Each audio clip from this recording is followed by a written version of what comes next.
हमारे HRTC के अब 50 इयर्स अभी 50 इयर्स चले हुए हैं और 2 अक्टूबर 2024 को हमारे 50 इयर्स कंप्लीट हो जाएंगे। उस 50 इयर्स सेलिब्रेशन का में कई बिंदु हैं जिसमें मतलब हम साथ साथ में अपने नए मार्केटिंग कैंपेन के साथ साथ एक छोटा सा मिनी म्यूज़ियम, साथ साथ में एक कॉफ़ी टेबल बुक डॉक्यूमेंट्री, सारी चीज़ें हो रही हैं। तो उसके साथ साथ मतलब मिनी म्यूज़ियम जो है वो हमारे ऑर्गेनाइजेशन की हिस्ट्री, वेरियस बस मॉडल्स, उन सारी चीज़ों को हम दर्शाना चाहते हैं और एक उसमें हम ज़्यादा खर्चा भी नहीं करना चाहते। तो हम एग्जिस्टिंग अपने ऑफिस बिल्डिंग के अंदर ही उसको एक तरह से वॉक थ्रू एक्सपीरियंस देना चाहते हैं, ना मात्र अपने एम्प्लॉयज़ को बट वो सब लोग जो HRTC के ऑफिस में आए या जो दिलचस्पी भी दिखाना चाहते हैं, वो देखना चाहते हैं, वो आके देख सकते हैं।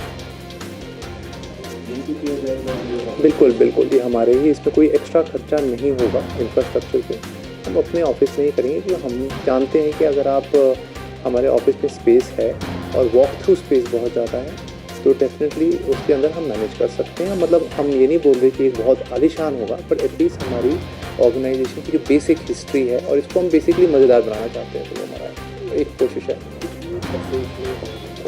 ये तो मॉडल्स होंगे इसमें। देखिए हमारा पर्पस क्या, हमारा ये पर्पस है कि हम अपना पास्ट दिखाना चाहते हैं, प्रेजेंट दिखाना चाहते हैं और फ्यूचर दिखाना चाहते हैं। तो लगभग 6 या 7 जनरेशन बसेस की आ गई हैं। 1960s में एक डॉज का मॉडल चलता था, आज के दिन इलेक्ट्रिक बस की बात कर रहे हैं। इन दोनों के बीच में 6 या 7 चेंजेस आए हैं अभी तक, हम सबको दर्शाना चाहते हैं। साथ साथ में आजकल हम राइड विद प्राइड भी कभी विद इन शिमला हम दे रहे हैं, ई-सुप्रोज भी चला रहे हैं पूरे स्टेट में, हम टेम्पो ट्रैवलर्स चला रहे हैं। तो हम बस एक तरह से ना अपने जो यूज़र्स हैं, पैसेंजर्स हैं, जो लोग दिलचस्पी रखते हैं इस सेक्टर में, उनके लिए छोटा सा अपना एक रियल मॉडल्स क्रिएट करके उनको दिखाना चाहते हैं। कंफर्ट डेफिनेटली हमारा हमेशा प्रयास रहता है कि कंफर्ट इज़ अ प्रायोरिटी, पर हमें ये भी नहीं भूलना चाहिए कि कई बार हमें प्रायोरिटाइज़ करना पड़ता है कि कुछ बसें ऐसी होती हैं जो हर फीट में हर एज की बस होती है, कुछ ओल्डर होती हैं, कुछ न्यूअर होती हैं। तो अगर कई बार चॉइस करनी पड़ती है कि हम कौन से रूट में ज़्यादा कंफर्टेबल सीट वाली बसें लगाएं और कौन से रूट में हम दूसरी जो इतना कंफर्टेबल बेशक ना हो। तो obviously choices for long distance buses, क्योंकि अरसा ज़्यादा लंबी जर्नी होती है। परंतु फिर भी मैं ये कह सकता हूँ कि HRTC की जो बस है ऑफकोर्स अलग अलग टाइप की होती है, बट ये एक डिफरेंट ये एक्सपीरियंस वेरी करता है। मुझे ये भी फीडबैक मिला है कुछ रूट पे कि बस को वेरी कंफर्टेबल। तो डेफिनेटली हम आपके फीडबैक को पॉजिटिवली लेते हैं। हमेशा हमारा प्रयास तो ये रहेगा कि हम बेस्ट एक्सपीरियंस और बेस्ट सर्विस दें। सर वहीं अगर बात की जाए तो क्या गैर लग्जरी बसों में 10% छूट मिलेगी, इस तरह की बात कही जा रही है, किन बसों में नहीं मिलेगी और क्या इसमें कौन कौन से श्रेणी की लोगों को मिलेगी सुविधा? जी एक्चुअली आज जो कुछ मुझे भी मेरे ज्ञान में आया है कि ऐसी कोई खबर लगी थी जिसमें ये कहा गया था कि अब से 10% हमारी बसें वॉल्वो बसें जो हैं लग्जरी में महंगी हो जाएंगी।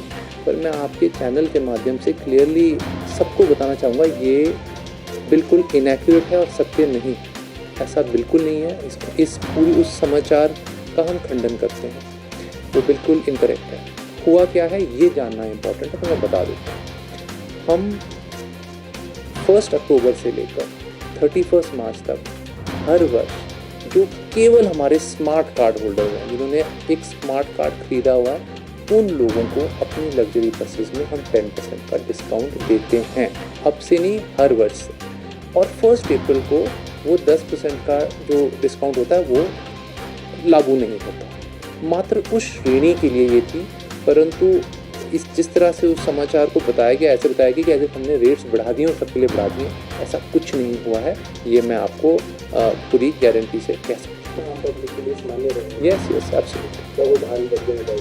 हाँ, मतलब कोई चेंज नहीं हुआ है रेट में। हम सरकार की अनुमति के बिना रेट चेंज कर ही नहीं सकते, ऐसा कुछ नहीं। हमने डेफिनेटली हमारा प्रबंधन का एक कंसर्न तो है। हमें डेफिनेटली लगता है कि हमारे जो चालक हैं, परिचालक हैं, बहुत मेहनत करते हैं और डेफिनेटली बेसिक सिक्योरिटी उनका राइट है ना। तो हमने ऐसी घटनाएं प्रदेश के बाहर ज़रूर हुई थी और उसको भी हमने बहुत गंभीरता से लिया था। अनंतपुर साहब में जब हुआ था तो हमने पंजाब पुलिस से भी टेकअप किया था, FIR भी कराई थी, नॉन अवेलेबल सेक्शन भी लगवाई थी और हम इस मामले को बहुत सीरियसली लेते हैं। दुख की बात है जब ये मामला हमारी स्टेट के अंदर होता है, वो भी शिमला से मात्र 20-25 किलोमीटर दूर, तो वो डेफिनेटली हमारे लिए चिंता का विषय था। परंतु मैं ये ज़रूर कहना चाहूँगा, हमें पुलिस से सपोर्ट ज़रूर मिला, बहुत अच्छा सपोर्ट मिला, और हम आशा करते हैं कि ऐसी घटनाएं भविष्य में ना हो।